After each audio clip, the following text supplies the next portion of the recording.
Salutations! Je vous en parlais déjà dans mon ancien décor, il y a de ça 4-5 mois à peu près, je sais plus trop, j'ai pas regardé. Il n'y avait à l'époque aucune rumeur ni fuite, mais aujourd'hui le portrait robot du prochain, voire des prochains iPhones commence à se dessiner. Enfin, ça reste un petit peu flou et on va y aller avec des gants quand même. Des gants d'ailleurs de la marque Mappa, qui sponsorise cette vidéo. Non, c'est totalement faux.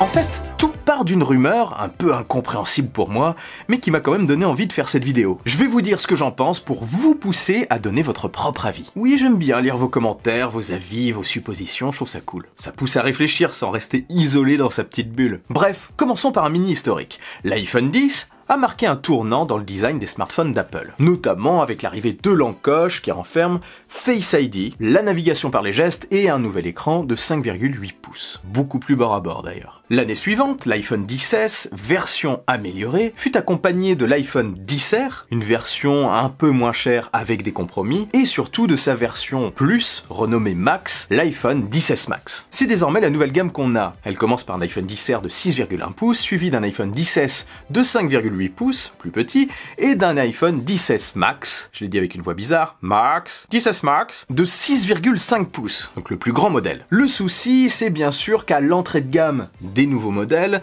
on a un iPhone qui est quand même relativement grand, 6,1 pouces, ça ne satisfera pas tout le monde. Bref, je continue. Si on suit cette logique, cette année, en 2019, donc en septembre, on devrait avoir 3 nouveaux iPhones, un iPhone 11R, un iPhone, on va dire, 11, et un iPhone 11 Max, qui viendraient remplacer les modèles de cette année, le XR, le XS et le XS Max. Donc le XR, eh bien, il baisserait de prix, et le XS et XS Max disparaîtraient. Comme ce fut le cas d'ailleurs avec l'iPhone X l'année précédente. Ça fera en effet très mal de baisser énormément le tarif de ces deux modèles en un an. Donc techniquement, on devrait se diriger vers une gamme totale vendue par Apple, commençant par un iPhone 8, suivi d'un iPhone 8 Plus, suivi d'un iPhone XR, puis d'un iPhone 11R et d'un iPhone 11 et d'un 11 Max. On repasserait donc à 6 modèles. Ça serait peut-être un peu plus clair. Mais le problème, c'est que ça pourrait aller plus loin avec un plus gros changement dans les gammes. Parce que selon Mako Takara, un blog japonais qui a souvent vu juste, il n'y aurait non pas 3 nouveaux modèles, mais 5.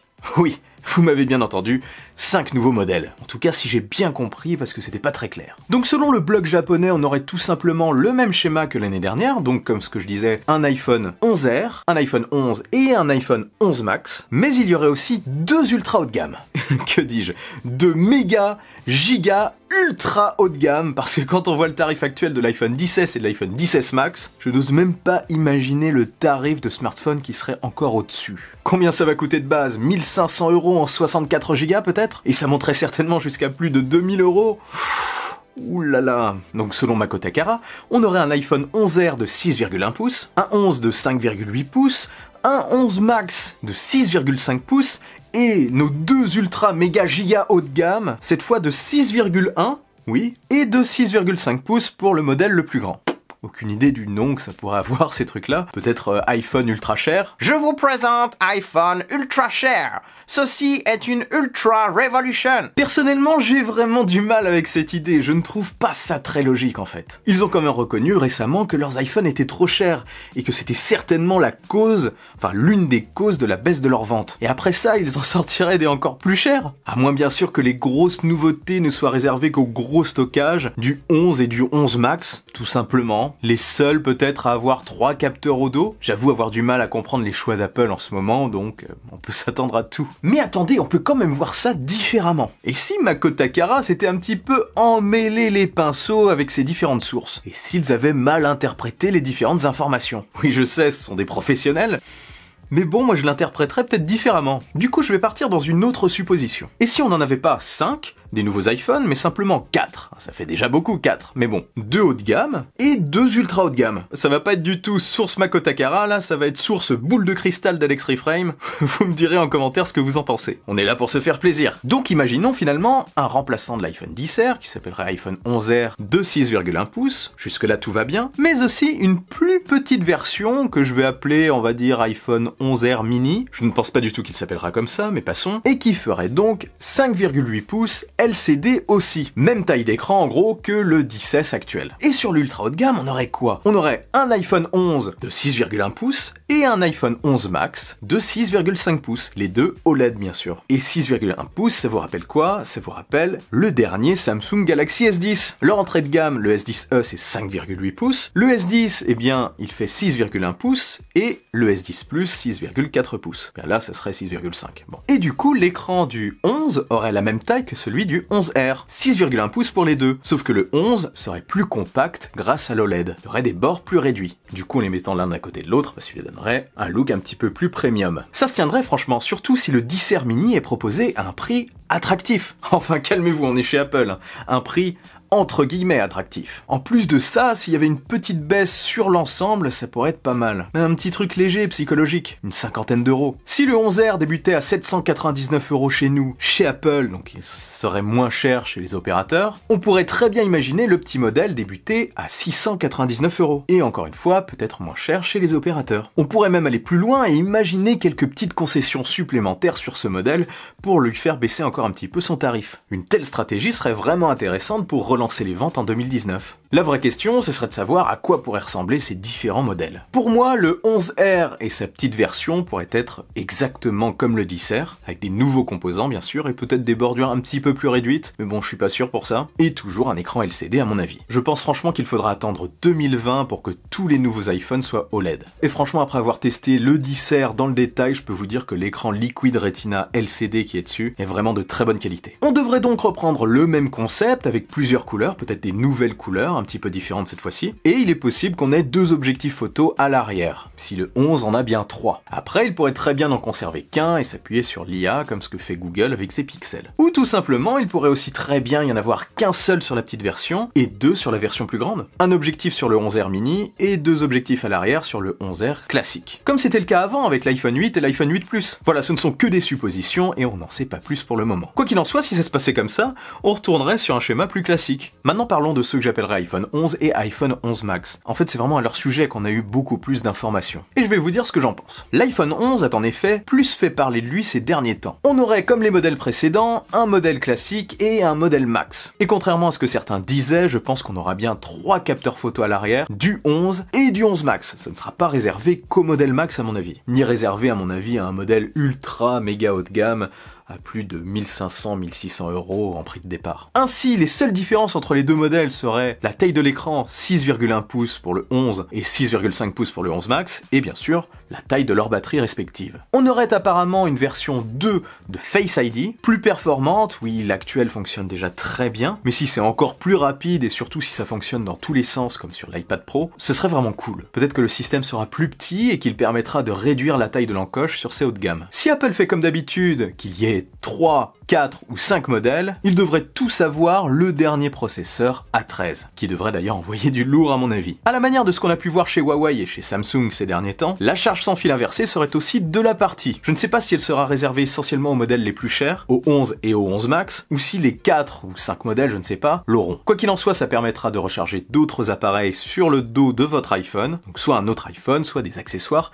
comme les nouveaux AirPods qui se rechargent sans fil. Je rajouterais que si ça permettait de charger efficacement une Apple Watch, pour lui redonner un petit coup de jus, ça serait vraiment pas mal. Ça serait un plus d'avoir un petit bonus comme ça, parce qu'après l'annulation d'AirPower, eh bien ça ferait du bien d'avoir une petite nouveauté pour faciliter la vie des possesseurs d'Apple Watch. Par exemple. Ça pourrait dépanner quoi. Sinon, les modèles haut de gamme, apparemment ça serait réservé juste aux modèles haut de gamme, je ne sais pas pourquoi, auraient un chargeur rapide dans la boîte. Enfin, le fameux chargeur de 18 watts qui est fourni avec l'iPad Pro. Ça permettrait enfin aux possesseurs de nouveaux iPhones de recharger rapidement leur smartphone sans avoir à repasser à la caisse. Et la particularité de ce chargeur, c'est qu'il a un port USB-C. Qui dit port USB-C dit câble USB-C, mais pas forcément vers USB-C. J'y reviens. Certaines rumeurs évoquent aussi des iPhone 11 et 11 Max un petit peu plus épais que la génération précédente, que le 10S et le 10S Max. Donc, donc, probablement une plus grosse batterie. Apple envisagerait alors d'améliorer encore un peu l'autonomie de ses smartphones, et ça c'est plutôt cool. Même si l'autonomie du 10R et du 10S Max est vraiment excellente. Après encore plus, c'est toujours bon à prendre. C'est vraiment sur le remplaçant du 10S qu'il faudra faire un effort d'autonomie. Mais si selon mes intuitions on a bien un modèle de 6,1 pouces, eh bien il devrait être plus grand, donc avec une plus grande batterie. Maintenant, avant de vous parler de la partie photo, il y a un autre sujet qui fait un petit peu débat. Ces nouveaux iPhones auront-ils un USB-C ou un Lightning? L'arrivée de l'USB-C sur l'iPad Pro 2018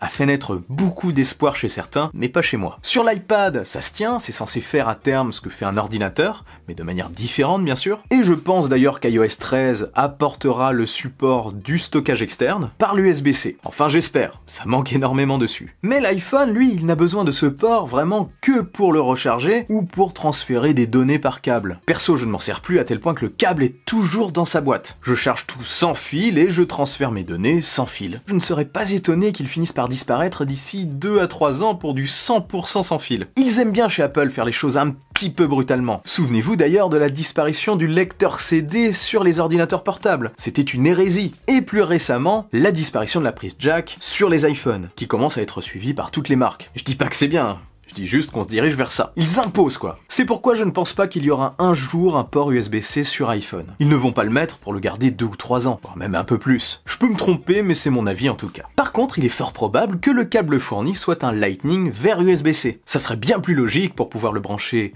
à un iPad Pro ou au dernier MacBook, mais aussi sur le chargeur de 18 watts. D'ailleurs, dites-moi ce que vous pensez de tout ça en commentaire. Reprenons et passons à ce qui a fait couler beaucoup d'encre. C'est le fameux méga module photo arrière qui renferme 3 objectifs. Il serait destiné aux iPhone 11 et iPhone 11 Max. Quand on pense à un triple capteur photo arrière, on pense à ce qu'a proposé Huawei avec le Mate 20 Pro, un module carré et symétrique, ou alors une bande en long comme ce qu'a proposé Samsung avec le S10 et le S10 Plus, voire même une bande alignée sur le côté comme sur le P30 et le P30 Pro. Apple aurait vu les choses apparemment de manière totalement différente et surtout plutôt atypique. En tout cas si on en croit les récentes rumeurs et fuites. On aurait donc un module photo avec 3 objectifs à l'arrière mais disposés en triangle, avec un flash en haut à droite et le micro en bas à droite. Franchement c'est difficile de s'y faire au premier coup d'œil, mais à force de le voir tout le temps sur les réseaux sociaux, j'avoue que je commence même à m'y faire. Oui, c'est bizarre quand même. Et avec du recul, ça offrirait une véritable identité à ces nouveaux iPhones, une identité perdue depuis la multiplication des modules photo similaires chez beaucoup de marques, notamment des marques chinoises. Là, on aurait un signe distinctif à l'avant, l'encoche, et à l'arrière, ce module photo un peu asymétrique. Enfin, entre guillemets asymétrique. Après, il faut quand même reconnaître que c'est assez particulier, comme je le disais, au premier coup d'œil, ça pique un peu. Au moins, vous ne les oublierez pas, ça c'est sûr. On verra après, peut-être que le résultat sera totalement différent de ce qu'on peut voir sur le web. Peut-être que ce sera mieux intégré, plus élégant. Ce sera la surprise. Mauvaise ou bonne surprise. La fuite potentielle du châssis d'un iPhone de 2019 laisse en tout cas penser que ce serait bien la position de ces 3 appareils photo arrière. La question c'est de savoir si ça ressortira du dos de l'appareil ou si ce sera intégré dans l'appareil. En gros, si on aura un module photo carré ou bien 3 modules photo disposés directement sur le dos. À voir comment ils intégreront ça. Moi, ce que je me demande vraiment, c'est quels seront ces 3 objectifs. C'est ça qui est intéressant. Parce que si on conserve un téléobjectif et un objectif classique, le 3e, ça sera quoi? Soit un téléobjectif supplémentaire plus grand comme celui du P30 Pro, oui, ou alors un super grand angle comme sur le S10 et le S10 Plus. Perso, j'espère que ce sera un très grand angle. J'ai vraiment adoré l'utiliser sur le S10, que j'ai d'ailleurs dû rendre. Ou peut-être qu'on aura carrément les 3, un objectif classique, un zoom puissant et un super grand angle. Là, si les 3 sont de qualité, ça serait très intéressant. Quoi qu'il en soit, les prochains iPhone 11 et 11 Max devraient mettre le paquet sur la puissance et sur la photo. Peut-être même sur l'autonomie aussi. Perso, je préfère un smartphone plus épais et plus autonome. Si le design extérieur de l'appareil devrait rester quand même relativement proche de celui du 10S actuel, selon les dernières rumeurs en tout cas, un nouveau module photo et un nouveau Face ID pourraient faire la différence. Si bien sûr le prix n'est pas trop salé. Bon, il le sera, mais je prie pour qu'il baisse ne serait-ce qu'un tout petit peu Apple. Il faut qu'ils rééquilibrent un petit peu leurs tarifs là. J'espère franchement que Mako Takara a tort, parce que ça serait un petit peu décevant pour moi. Donc pour résumer mon idée, la gamme d'iPhone vendue par Apple en 2019, en septembre, devrait être la suivante. iPhone 8 et iPhone 8 Plus vendus entre 530 et 650 euros. Suivi d'un iPhone XR vendu à partir de 650 euros. Peut-être qu'il sauterait, je ne sais pas. On aurait ensuite un 11R mini vendu aux alentours de 700 euros, peut-être 699, accompagné du nouveau 11R vendu à 799 euros. Enfin à partir. Et on finirait par l'iPhone 11 de 6,1 pouces vendu à 1100 euros, suivi de l'iPhone 11 Max vendu à partir de 1200 euros. Ça me semblerait plutôt cohérent. Plus logique en tout cas que la solution des rumeurs selon laquelle on aurait un iPhone 11R, un iPhone 11, un iPhone 11 Max et un iPhone, je sais pas, 11 Super Mega of the Dead et un iPhone 11 Super Mega of the Dead Max. Mais bon, je ne travaille pas chez Apple et c'est pas moi qui décide. D'ailleurs, je vais peut-être envoyer mon CV pour être directeur. Ça va peut-être passer, qui sait. En tout cas, si c'est le cas, je vous promets que je ferai les keynotes avec cet accent. Quoi qu'il en soit, plus que 5 mois à attendre parce qu'ils seront présentés, si c'est comme d'habitude, début septembre. Allez, je pronostique le 10 septembre 2019 à 19h chez nous. Oui voilà, comme ça, c'est posé. Alors selon vous, est-ce qu'on aura bien en 2019 non pas 3, mais 4 nouveaux iPhones? Ou alors 5, comme ce qu'évoque Mako Takara? Ou alors 253, comme ce qu'évoquait Nostradamus dans son dernier vlog? Quoi, vous ne l'avez pas vu? Tiens d'ailleurs, partagez-moi aussi vos idées de noms, c'est toujours très intéressant à lire. Allez, perso, je vais partir sur 11R, 11 Air Max, ça fait penser aux chaussures, les Air Max, 11 et 11 Max, l'iPhone 11 Air Max en partenariat avec Nike. Il aura un design de chaussures en fait. Mais attends, théorie du complot là. Nike, ils ont l'habitude de travailler avec Apple, sur l'Apple Watch. Bon voilà, bref, entre mon tournage et la publication, il y aura peut-être des nouveautés d'ailleurs, des nouvelles news, et quoi qu'il en soit, il y en aura dans les prochains mois, ça c'est sûr. Et je vous en reparlerai probablement sur la chaîne. Et si cette vidéo vous a plu et que vous voulez m'aider, partagez-la sans oublier le bon pouce en l'air qui claque. Pour ne rien louper, abonnez-vous à ma chaîne et activez la petite cloche des notifications. On se retrouve très vite pour une nouvelle vidéo, vive la technologie, vive le futur, allez, salut!